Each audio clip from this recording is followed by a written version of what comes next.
সংগ্রামের সময় নাকি এরকম বৃষ্টি ছিল দেশে যখন যুদ্ধ লেগেছিল, আর এখন বাংলাদেশে আন্দোলন চলছে উঠানা মেদানি।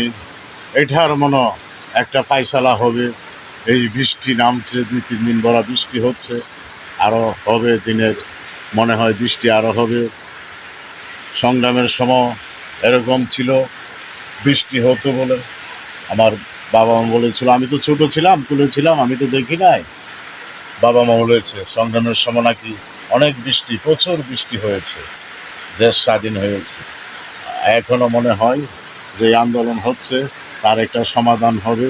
বৃষ্টি আসতেছে, আন্দোলনকারীরা দমে থাকবে, তারা রাষ্ট্রের যারা আছে প্রধান, তারা একটা ভালো একটা ফয়সালা দিবে মনে হয়।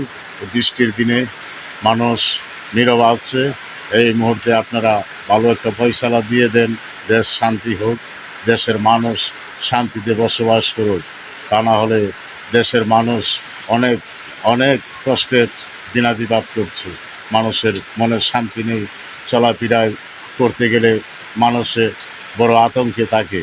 আপনারা দেশ শান্তি করুন, বাহিনীদেরকে বলে দেন তারা যেন আন্দোলনকারীদের গুলি বর্ষণ না করে, তাদের দাবি দাওয়া মেনে নিয়ে দেশটাকে একটু শান্তিতে থাকতে দেন। আপনাদের অনুরোধ করে বললাম। আসসালামু আলাইকুম।